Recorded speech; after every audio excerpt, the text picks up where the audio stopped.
Radio ലൈമിന്റെ പ്രിയ ശ്രോതാക്കൾക്ക് weekly വിത്ത് അയനാടൻ എന്ന ഷോയിലേക്ക് സ്വാഗതം. പോയ വാരത്തെ പ്രധാന സംഭവങ്ങളെ കോർത്തിണക്കിക്കൊണ്ടുള്ള ഈ വാർത്താധിഷ്ഠിത പരിപാടിയിൽ നിങ്ങളോടൊപ്പമുള്ളത് ലിൻസ് അയനാടൻ.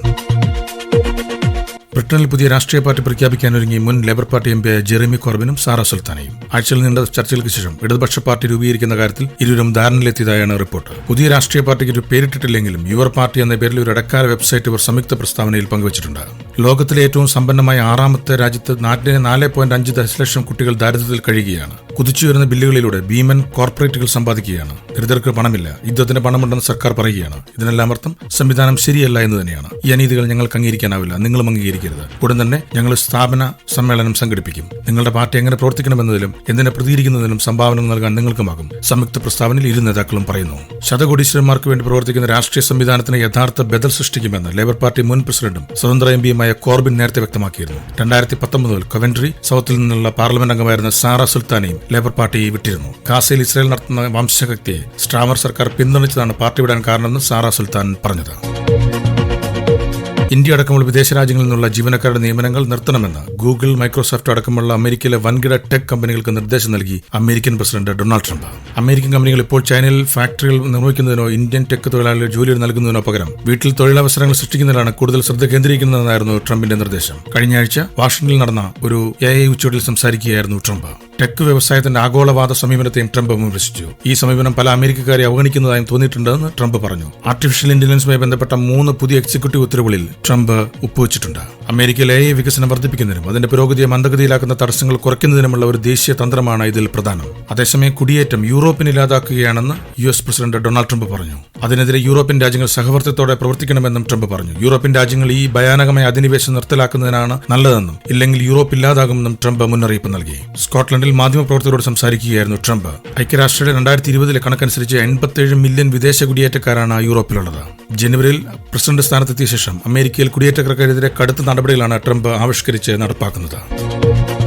3 വർഷം നീണ്ട ഉഭയകക്ഷി ചർച്ചകൾക്കും നയതന്ത്ര ചില വിലപേശലുകൾക്കും ശേഷം ഇന്ത്യയും ബ്രിട്ടനും തമ്മിൽ സ്വതന്ത്ര വ്യാപാര കരാറായി. ബോറിസ് ജോൺസൺ ബ്രിട്ടീഷ് പ്രധാനമന്ത്രിയായിരുന്നപ്പോൾ 2022 ആരംഭിച്ച കരാർ ചർച്ചകൾ കഴിഞ്ഞ മെയ്യിലാണ് അവസാനിച്ചത്. ഇതോടൊപ്പം അടുത്ത 10 വർഷം സമഗ്ര പങ്കാളിത്ത കരാർ നടപ്പിലാക്കുന്നതിനുള്ള വിഷൻ 2035 ദർശനരേഖയും ലണ്ടനിൽ പുറത്തിറക്കി. ഇന്ത്യയിൽ നിന്നുള്ള തുണിത്തരങ്ങൾ, ചെരുപ്പ്, രത്നങ്ങൾ, ആഭരണങ്ങൾ, വാഹന ഘടകങ്ങൾ, സമുദ്രോൽപ്പന്നങ്ങൾ, കാപ്പി, തേയില, സുഗന്ധവ്യഞ്ജനം എന്നിവയ്ക്ക് ബ്രിട്ടനിൽ പൂർണ്ണമായി നികുതി ഒഴിവാകും. ഇന്ത്യയിലേക്ക് ഇറക്കുമതി ചെയ്യുന്ന 90% ബ്രിട്ടീഷ് ഉൽപ്പന്നങ്ങളുടെയും തീരുവ കുറയും. ബ്രിട്ടീഷ് ഉൽപ്പന്നങ്ങളുടെ ഇന്ത്യയിലെ ശരാശരി 15% തീരുവ 3%. ബ്രിട്ടനിൽ നിന്ന് ഇറക്കുമതി ചെയ്യുന്ന കാറുകളുടെ തീരുവ നിലവിലെ 100% നിന്ന് 10% കുറയ്ക്കും. കുറഞ്ഞ എണ്ണം കാറുകൾ ഇറക്കുമതി ചെയ്യുന്ന ബ്രാൻഡുകൾക്കാണ് ഇളവ്. പകരമായി ഇന്ത്യയുടെ ഇലക്ട്രിക് ഹൈബ്രിഡ് വാഹന നിർമ്മാതാക്കൾക്ക് ബ്രിട്ടീഷ് വിപണിയിൽ പ്രവേശനം ലഭിക്കും. സ്വതന്ത്ര വ്യാപാര കരാറിലൂടെ ഉൽപ്പന്നങ്ങൾക്ക് വിപണിയുടെ വാതിൽ തുറക്കുകയാണ് ഇന്ത്യയും UK-യും. 99% ഇന്ത്യ ഉൽപ്പന്നങ്ങൾ നികുതിയില്ലാതെ ബ്രിട്ടീഷ് വിപണിയിലെത്തും. ഫലത്തിൽ 100%-ഓളം വ്യാപാര മൂല്യമുണ്ടാകും. 90% ബ്രിട്ടീഷ് ഉൽപ്പന്നങ്ങൾക്ക് ഇന്ത്യയിലും നികുതി കുറയും. നാട്ടിലെ വിശേഷങ്ങൾ. ബില്ലുകളിൽ തീരുമാനമെടുക്കുന്നില്ലെന്ന് കാട്ടി ഗവർണർക്കെതിരെ കേരളം നൽകിയ ഹർജികൾ പിൻവലിക്കാൻ സുപ്രീം കോടതി അനുമതി നൽകി. ബില്ലുകളിൽ തീരുമാനമെടുക്കാൻ ഗവർണർമാർക്കും രാഷ്ട്രപതിക്കും സമയക്രമം നിർദ്ദേശിച്ച തമിഴ്നാട് കേസിൽ വിധി വന്നതോടെ തങ്ങളുടെ വിഷയവും തീർപ്പായെന്ന് കാട്ടിയാണ് കേരളം ഹർജികൾ പിൻവലിക്കാൻ അനുമതി നേടിയത്. അതേസമയം ഹർജി പിൻവലിക്കാനുള്ള കേരളത്തിന്റെ ആവശ്യത്തെ കേന്ദ്രം വെള്ളിയാഴ്ചയും ശക്തമായി എതിർത്തു. ഇതേ വിഷയത്തിൽ രാഷ്ട്രപതിയുടെ റഫറൻസ് സുപ്രീം കോടതിയുടെ പരിഗണനയിലുള്ളതിനാൽ അതോടൊപ്പം കേരളത്തിന്റെ ഹർജികളും കേൾക്കണമെന്ന് അറ്റോർണി ജനറൽ R. വെങ്കിട്ടരമണിയും സോളിസിറ്റർ ജനറൽ തുഷാർ മേത്തയും കേന്ദ്രത്തിനു വേണ്ടി ആവശ്യപ്പെട്ടു. എന്നാൽ പിൻവലിക്കാനുള്ള ഹർജി എങ്ങനെയാണ് റഫറൻസിനൊപ്പം കേൾക്കുകയെന്ന് കേരളത്തിന് വേണ്ടി മുതിർന്ന അഭിഭാഷകൻ KK വേണുഗോപാൽ ചോദിച്ചു. തുടർന്നാണ് ഹർജികൾ പിൻവലിക്കാൻ അനുമതി നൽകിയത്. ഏപ്രിൽ 8-നാണ് തമിഴ്നാട് ഗവർണർക്കെതിരെ കേസിൽ സുപ്രീം കോടതി വിധിയുണ്ടായത്. ബില്ലുകളിൽ തീരുമാനമെടുക്കാൻ സമയക്രമം നിശ്ചയിക്കുകയും രാഷ്ട്രപതി നടപടിയെടുത്തില്ല എങ്കിൽ സുപ്രീം കോടതിയെ സമീപിക്കാമെന്നുവരെ ജസ്റ്റിസ് JB പർദിവാൽ അധ്യക്ഷനായ 2-അംഗ ബെഞ്ച് വിധിച്ചതോടെ തങ്ങളുടെ പ്രശ്നം പരിഹരിക്കപ്പെട്ടെന്നാണ് കേരളത്തിന്റെ നിലപാട്. UK-യുമായുള്ള വ്യാപാര കരാർ കേരളത്തിനും ഗുണം ചെയ്യും. സുഗന്ധവ്യഞ്ജനങ്ങളുടെ കയറ്റുമതിയിൽ സംസ്ഥാനത്തിന് നേട്ടമുണ്ടാകും. മത്സ്യ കയറ്റുമതിയും കേരളത്തിന് പ്രയോജനപ്പെടും. UK-യിലേക്ക് കൂടുതൽ കയറ്റി അയക്കുന്ന മീനുകൾ ചെമ്മീനും കണവയുമാണ്. പ്രോസസ് ചെയ്ത സമുദ്രോൽപ്പന്നങ്ങളുടെ കയറ്റുമതിയിലും സാധ്യതകളുണ്ട്. ഈ മേഖലയുമായി ബന്ധപ്പെട്ട തൊഴിലവസരങ്ങളും ഉണ്ടാകും. അതേസമയം ഇന്ത്യ ആഗോളതലത്തിൽ $3663 കോടി കാർഷിക ഉൽപ്പന്നങ്ങൾ കയറ്റുമതി ചെയ്യുന്നുണ്ടെങ്കിലും അതിൽ $81.1 കോടി വ്യാപാരം മാത്രമേ UK-യിലുള്ളൂ. കരാർ പ്രകാരം 95% ഉൽപ്പന്നങ്ങൾക്ക് നികുതി ഇല്ലാതാകുന്നതോടെ കൂടുതൽ ഇന്ത്യൻ ഭക്ഷ്യോൽപ്പന്നങ്ങൾ UK വിപണിയിലെത്തും. ഇന്ത്യയിലെ ആഭ്യന്തര കർഷകരെ സംരക്ഷിക്കാൻ ക്ഷീരോൽപ്പന്നങ്ങൾ, ആപ്പിൾ, ഓട്സ്, ഭക്ഷ്യ എണ്ണകൾ എന്നിവയെ കരാർ പരിധിയിൽ ഉൾപ്പെടുത്തിയിട്ടുമില്ല. കാപ്പി, തേയില, മാങ്ങ, മുന്തിരി, സുഗന്ധവ്യഞ്ജനങ്ങൾ എന്നിവയ്ക്കാണ് മികച്ച സാധ്യത. അച്ചാറുകൾ, റെഡി ടു ഈറ്റ് ഭക്ഷണ സാധനങ്ങൾ തുടങ്ങിയവയ്ക്കും വിപണന സാധ്യതയുണ്ട്. സമുദ്രോൽപ്പന്നങ്ങളുടെ നികുതി ഇല്ലാതാകുന്നത് മത്സ്യ കയറ്റുമതിയും വർദ്ധിപ്പിക്കും. നിലവിൽ 2.2% മാത്രമാണ് UK സമുദ്രോൽപ്പന്ന ഇറക്കുമതി വിപണിയിൽ ഇന്ത്യയുടെ പങ്ക്. അത് മെച്ചപ്പെടുത്താൻ കരാർ ലക്ഷ്യമിടുന്നുണ്ട്. ഇന്ത്യ UK സ്വതന്ത്ര വ്യാപാര കരാർ അംഗീകാരമായതോടെ ബ്രിട്ടനിലെ മദ്യശാലകളിൽ സ്കോച്ച് വിസ്കിക്കും മറ്റ് അന്താരാഷ്ട്ര പാനീയങ്ങൾക്കും ഇടയിൽ കേരളത്തിന്റെ സ്വന്തം കള്ളിനും സാധ്യത. ഗോവൻ ഫെനി, നാസിക്കിലെ വൈനുകൾ തുടങ്ങി ഇന്ത്യയിലെ മറ്റു ചില ലഹരി പാനീയങ്ങളും കരാർ പ്രകാരം ബ്രിട്ടനിലെത്തും. ഇന്ത്യൻ ലഹരി പാനീയങ്ങളുടെ രുചിയും പൈതൃകവും ബ്രിട്ടനിലുള്ളവരും അറിയുന്നതോടെ അവയ്ക്ക് ഭൂമിശാസ്ത്ര സൂചിക പദവിയും ആഗോള വിപണികളിലേക്കുള്ള പ്രവേശനവും ഉറപ്പാകുമെന്നാണ് പ്രതീക്ഷ.